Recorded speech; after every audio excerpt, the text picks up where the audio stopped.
Welcome to my personal trainer top tips part 1. Now it's great that you are taking the time to get active, get moving and starting to exercise. But what I want to make sure is that you're doing it correctly. So you're going to get the full benefit from all the exercise sessions that you do. So the first exercise we're going to look at is the squat. So what I'd like you to do is take your feet hip width and we're going to look at some of the techniques that you're not necessarily going to benefit from, and then I'm going to show you ones that will be better for you to try. So this one here, we want to try and avoid as much as possible. We actually would like the knees coming forward and the bottom going back. Take a seat back and then lift. Have a little look at the knees. Sometimes this happens, okay? We actually want our knees to come forward and take a seat going backwards. Okay, so have a little look again. We're going to try and avoid the knees coming in and knees going out. Another thing I see quite a lot of is the back actually starts to move. Now, when you're doing this exercise, the main movement is coming from your bottom and your hips. Okay, so if I was to do this, it's my back that's doing the work. So this isn't going to target and get you that nice firm butt cheeks. Okay, we actually want it to come from the hip. So imagine you're taking a seat down and stand yourself back up.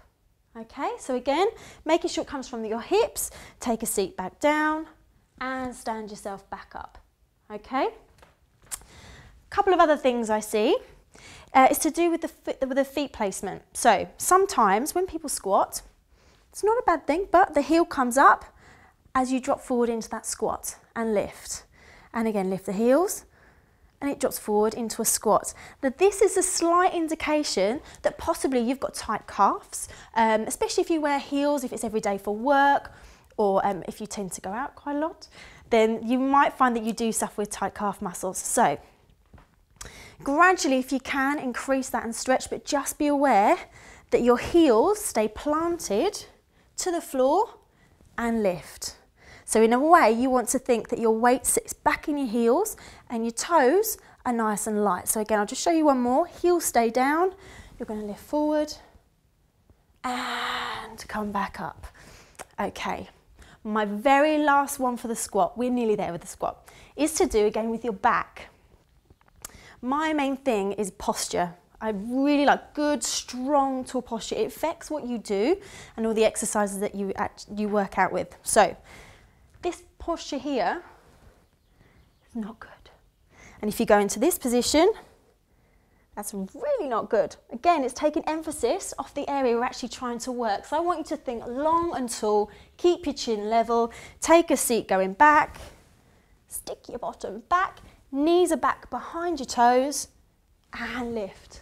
You should definitely start to feel that a lot more through the bottom and thighs. Just give me one more of those. Have a look.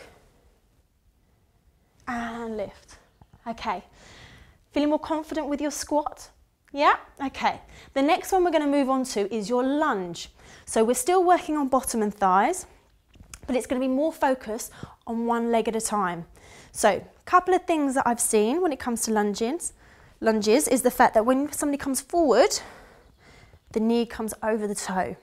Okay, we actually want, if you can, to keep the knee back behind the toe and just think about the body weight going straight down in the middle of both feet. Okay, so hips are going to stay level, take a lunge down and up. If you're not too sure where your knee needs to be, a little tip that I do with some of my personal training clients, actually just bring them down onto the floor slightly and I get them to put their foot into a right angle so they can actually see what they need to see in front of their knee and where that ankle and knee needs to be. Okay, so if I bring that back up, I'm in a nice comfortable lunge position, staying nice and tall, down and lift.